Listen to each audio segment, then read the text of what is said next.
امام فرماتے ہیں مجلس میں آنے کا ادب ہے، پہلا ادب یہ ہے کہ اے مومن، قرآن کی آیت ہے، جب بھی قرآن سنو تو خاموشی اختیار کرو. قرآن جب چلے تو خاموشی ہونی چاہیے. اسی طرح جب مجلس شروع ہو جائے تو مجلس میں بھی ذکر محمد اور آل محمد ہے، تو ادب مجلس یہ ہے کہ چار مومن باہر بیٹھ کے آپس میں باتیں نہ کریں. موبائل سوئچ آف ہونا چاہیے، سائلنٹ پہ رکھنا چاہیے. کیوں؟ کیونکہ جب مجلس پڑھتے ہمارا عقیدہ ہے، یہاں پہ اہل بیت علیہ الصلوۃ والسلام آتے ہیں. اب فرماتے ہیں، میں نے اس دن بتایا تھا کہ جب بھی کسی بھی محفل میں جاؤ، رسول خدا فرماتے ہیں 4 نیتیں کر کے جایا کرو. بتایا تھا پہلی نیت یہ کہ اے خدا، میں علم نافع حاصل کرنے آیا ہوں. اس محفل میں، اس مجلس میں جاؤ جہاں تجھے وہ علم ملے جس کا نفع ہو. لیکن شیطان ایک بہت بڑا پروپیگنڈا، یہ مجلس بلڈنگ ہے.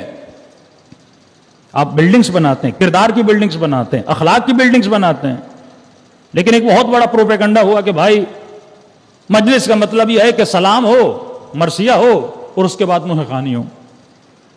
یہ مجلس امام حسین ہے. اور جن جن لوگوں نے اس روش کو اپنایا، آپ دیکھتے ہوں گے پنجاب میں مختلف جگہوں پر، تو ان لوگوں کے اندر کوئی اخلاق نہیں ہے. بھائی نے بھائی کو قتل کر دیا، ذاکر سے لڑ پڑا کہ آج میری باری ہے، تم نے میری باری کیوں لے لی. انجمنیں سے لڑ پڑی کہ ہماری باری ہے. اور ایک واقعہ تو انٹیریئر سندھ میں ہو گیا، اتنا جھگڑا ہو گیا صرف اس بات پہ کہ میرا زلجھنا پہلے جائے گا، تمہارا زلجھنا بعد میں جائے گا، ہم پرانے ہیں تم نئے ہو. کیوں؟ کیونکہ انہوں نے صرف نوح خوانی کی، ماتم کیا.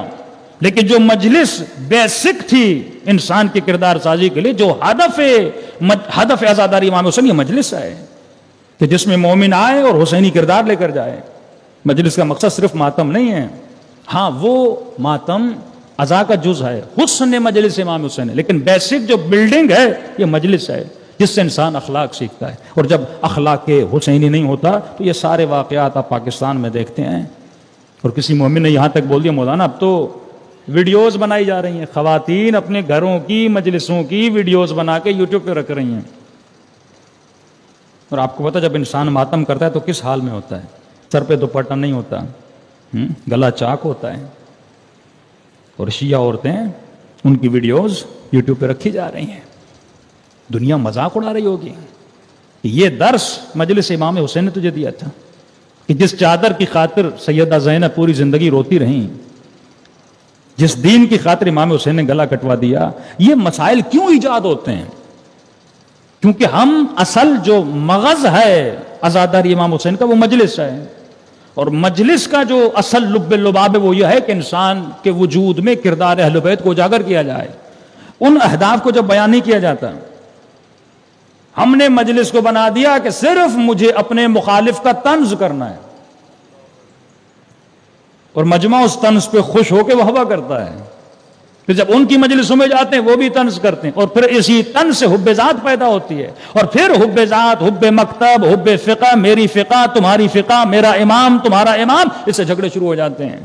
تو اصل ہدف جو امام حسین دینے آئے تھے، انسان اس ہدف سے کیا ہو جاتا ہے؟ دور ہو جاتا ہے. لیکن جس نے حقیقی عزاداری منائی اس کے برکات ہوتی ہیں، اس کے ثمرات. حقیقی عزادار اور عزاداری کرنے والے کے درمیان جھگڑا نہیں ہوتا، اس میں برکت ہوتی ہے، مومن بڑھتے ہیں. وہ حقیقی عزادار اور حقیقی عزاداری جو آیت اللہ زکزکی نے کی، جن کی عزاداری کے نتیجے میں، جن کی مجلس کے نتیجے میں، کہ میں نے کہا یہ مجلس بلڈنگز ہے، یہ مجلس ایک خزانہ ہے، یہ مجلس ایک ایسا جوہر ہے جو لوگوں کے دلوں میں روحانیت اور محبت و حرارت امام حسین کو بڑھاتا ہے اور پیدا کرتا ہے. انہوں نے مجلسیں کروا کر 2 کروڑ شیعہ بنائے. مذاق نہیں ہے. 2 کروڑ شیعہ، جہاں شیعت کا نام ہی نہیں تھا. 2 کروڑ شیعہ. اور آج پاکستان میں کتنے شیعہ ہیں؟ انڈیا میں کتنے شیعہ ہوں گے؟ یہی ہم بتاتے ہیں 2-3 کروڑ نا. تو صدیوں 70 سال سے ہم اتنے، اور اس بندے نے چند سالوں میں 2 کروڑ شیعہ بنا لیے، کیونکہ اس نے حقیقی مجلس امام حسین کو بپا کیا.